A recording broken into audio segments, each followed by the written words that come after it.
এই যে দেখেন তো, এই ছোট্ট একটা শিশু যার বয়স 7 বছর, মাগুরার। আসলে এই ছোট্ট শিশুটার কি এমন দোষ আসলো যার সাথে এরকম নির্যাতন কইরা তার মৃত্যুর সাথে পাঞ্জা লড়তে হইতেছে, মৃত্যুর দুয়ারে পুষতে হইতেছে?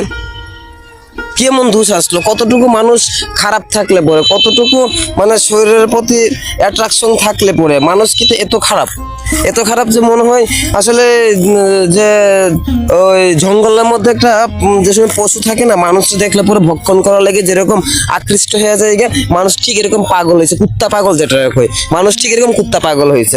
আর আমরা প্রশাসন তো মনে হয় চুপ বন্ধ করে বয়ে রয়েছে, খালি ধর্ষণ শুনি, ডাকাতি শুনি, রাহাজানি শুনি, খুন শুনি, কিন্তু সবকিছু নিউজে দেখি শুনি, কিন্তু কই আজকে থেকে তো আমি দেখলাম যে উপযুক্ত বিচার হওয়ার লেগে, আজকে থেকে আমি দেখলাম না যে একটা উপযুক্ত বিচার হয়েছে, যে একটা উপযুক্ত বিচার হয়েছে এরকম আমি দেখতে পারলাম না। কিন্তু দেখা যায় কি তা যে অমুকের নেত্রীর বিচার, তমুক নেত্রীর বিচার, অমুক নেতার বিচার, তমুক নেতার বিচার না হওয়া পর্যন্ত এইটা হইতো না, এইটা হইতো না, নির্বাচন হইতো না। আরে বাবা রে বাবা রে বাবা রে বাবা রে, বুধাই মার্কা ডেউটি নকল, তারা এগুলা সব বাদ দেয়। বাদ দেওয়ার পরে যেগুলা মনে কর এই যে ধর্ষণ, আমার তো মনে হয় না পৃথিবীতে ধর্ষণের চাইতে কোনো ধরনের অপরাধ থাকতে পারে, আমার তো মনে হয় না। তাহলে এই ধর্ষণের থেকে কেন লেগে আমার দৃষ্টিপাত নেই? কারণটা কি তা?